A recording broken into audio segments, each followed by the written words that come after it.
Question लिखना start कीजिए। A magnetic pole of strength 10 ampere metre is placed in a uniform magnetic field of strength 4 into 10 to the power minus 4 tesla. Full stop. Calculate the force on the magnetic pole small M से pole strength को, और M का value दे दिया, और इसको कहाँ डाले हैं, एक यूनिफॉर्म मैग्नेटिक फील्ड बी में। जब भी आप पहले से जानते हो कि इलेक्ट्रिक फील्ड ई में चार्ज क्या डाला जाए, तो यह इलेक्ट्रिक फील्ड इस चार्ज पे कितना क्यू इंटू ई। चार्ज के बदले यहाँ पर इस चैप्टर में मैग्नेटिक पोल स्ट्रेंथ एम, और चार्ज को इलेक्ट्रिक फील्ड तो पोल स्ट्रेंथ को मैग्नेटिक फील्ड में, तो यह मैग्नेटिक फील्ड इस पर क्या करेगा, कितना के equal M into B. M का वैल्यू दिया है कितना 4 इंटू 10 एम्पियर मीटर, एम का वैल्यू दिया है 10। अब एम्पियर मीटर ऐसा यूनिट में, मैग्नेटिक फील्ड 4 इंटू 10 का पावर माइनस 4 टेस्ला में, तो यह भी ऐसा यूनिट में आ जाएगा फोर्स न्यूटन में, या इसको दे देंगे तो 4 into 10 to the power minus 3 newton का फोर्स होगा। यदि पॉजिटिव पोल रहता तो उस पर फोर्स लगता फील्ड के डायरेक्शन में, या नेगेटिव पोल रहेगा तो उतना ही मैग्नीट्यूड फील्ड के अपोजिट में फोर्स लगेगा।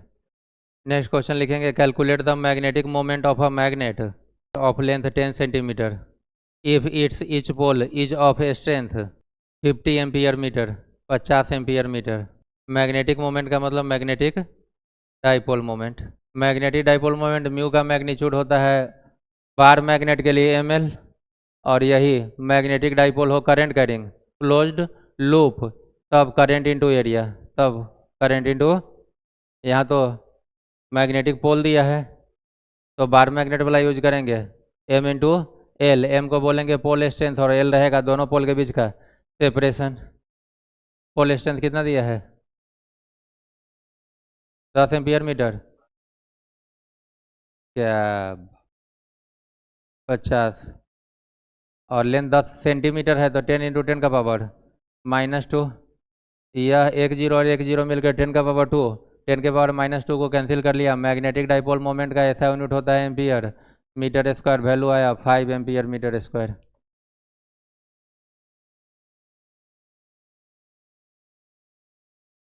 नेक्स्ट क्वेश्चन लिखेंगे, two magnets each of magnetic moment capital M are placed so as to form a cross at right angles to each other.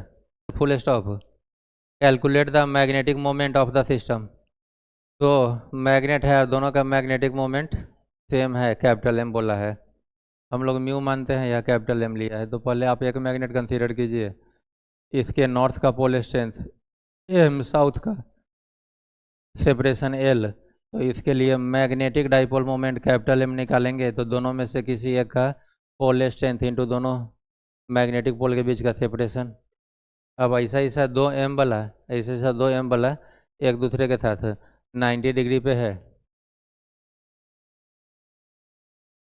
तो एक बार मैग्नेट ऐसा और दूसरा इससे 90 बनाता हुआ ऐसा होगा, इसका भी मैग्नेटिक मोमेंट एम और इसका भी मैग्नेटिक मोमेंट एम कि नहीं। मान लेते हैं कि यहाँ पे है प्लस एम, तो यहाँ पे रखना होगा माइनस एम। इस प्लस एम के लिए सामने माइनस एम, अब माइनस एम के लिए सामने प्लस एम, दोनों एक ही पॉइंट पे रहेगा तो न्यूट्रलाइज हो जाएगा। अब जो कंप्लीट मैग्नेट बना, इसका दोनों पोल के बीच का लेंथ कितना था पहले, कितना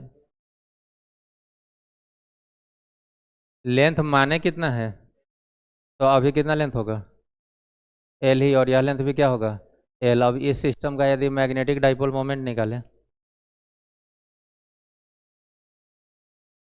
तो निकालने का 2 तरीका।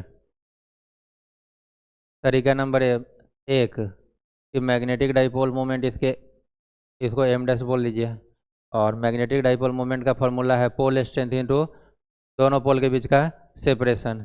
तो पोल स्ट्रेंथ प्लस एम चाहे माइनस एम, किसी एक का मैग्नीट्यूड लेंगे, तो एम ले लेते हैं, और दोनों के बीच का सेपरेशन यह एल और यह एल, तो यह सेपरेशन √2L। √2 को जैसे ही आगे लेंगे तो √2ml, और ml को तो आप कैपिटल एम बोले हो तो क्या हो जाएगा √2 इंटू कैपिटल एम, चाहे m √2 होगा या नहीं होगा।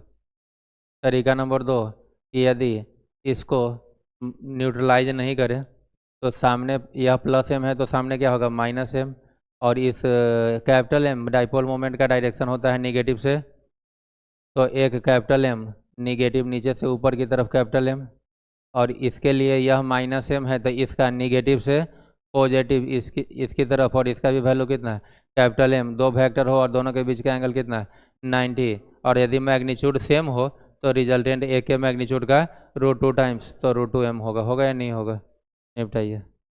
नेक्स्ट क्वेश्चन लिखेंगे, two magnets each of magnetic moment capital M are placed in such a way that their axis makes an angle of 60 degree with each other. Full stop. Calculate the magnetic moment of their combination. 3m होगा या m√3, दोनों 60 degree पे है। Magnetic moment या magnetic dipole moment vector quantity, तो resultant या तो √m² plus m² plus 2 into m into cos 60, या डायरेक्ट यूज करें जब भी दोनों का दो वेक्टर का मैग्नीट्यूड सेम बीच का एंगल 60, तो रिजल्टेंट ए के मैग्नीट्यूड का √3 टाइम्स, तो यहाँ से डायरेक्ट आपको √3m दिखेगा या नहीं।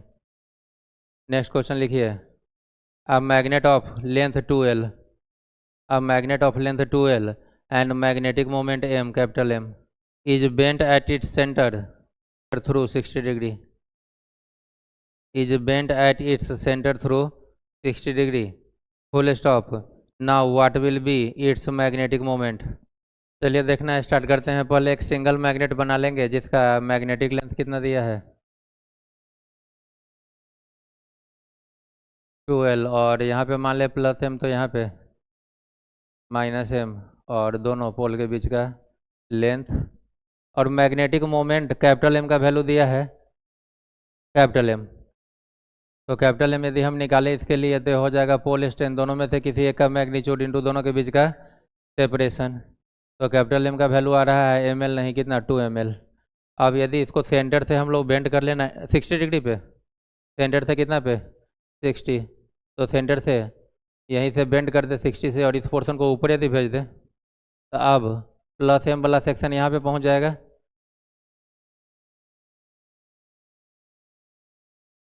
और यह सेक्शन तो यहाँ पहुँच गया, यह जहाँ था हॉरिजेंटली वो माइनस m वैसा ही रहेगा कि नहीं रहेगा, प्लस m के सामने यहाँ पे माइनस m, और इस माइनस m के सामने यहाँ पे प्लस m, यह एंगल कितना है 60 है।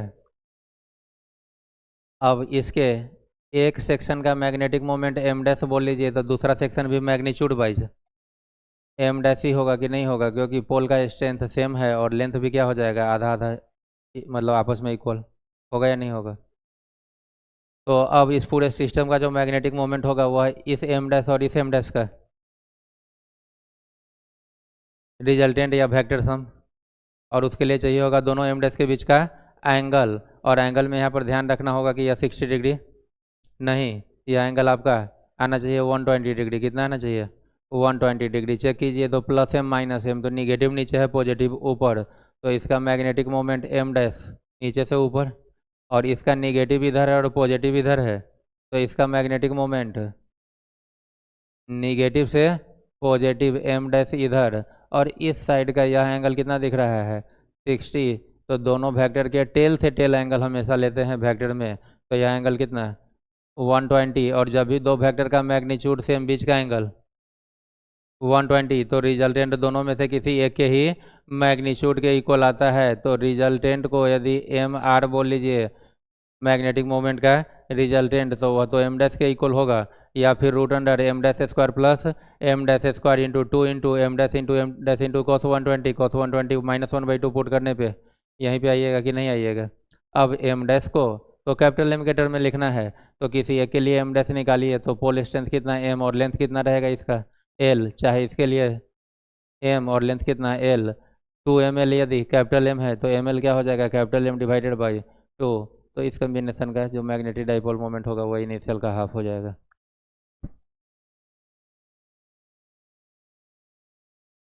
A magnetic wire of length 2l and magnetic moment capital M is bent in form of a semicircle. Full stop. Calculate its new magnetic moment. चलिए एक मैग्नेटिक वायर है जिसका लेंथ कितना बोला है 2l, तो वायर दिखा ले लेंथ कितना 2l, और यहाँ पर प्लस m, तो यहाँ पे माइनस एम, और मैग्नेटिक मोमेंट एम जो बोला है होगा वह होगा M into 2L equals to 2ml। अब इसी वायर को किस में डाल दिया, सेमी सर्कल में।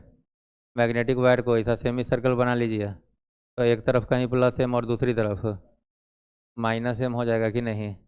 अब जो दोनों पोल के बीच का सेपरेशन होगा वह इस सेमी सर्कल के रेडियस का डबल। तो अब मैग्नेटिक डाइपोल मोमेंट को एम डैश बोल ले, पोल स्ट्रेंथ वही रहेगा कि चेंज हो जाएगा, वही रहेगा। तो एम के बदले एम, लेकिन लेंथ के बदले कितना 2r। आर तो अननोन है, तो आर को किसके टर्म में डालेंगे, एल के टर्म में। और इसके लिए इसका टोटल लेंथ और सेमी सर्कल का टोटल लेंथ दोनों क्या होना चाहिए, सेम होना चाहिए। तो सेमी सर्कल का लेंथ तो होता है पाई आर को किसको इक्वल कीजिए 2L के।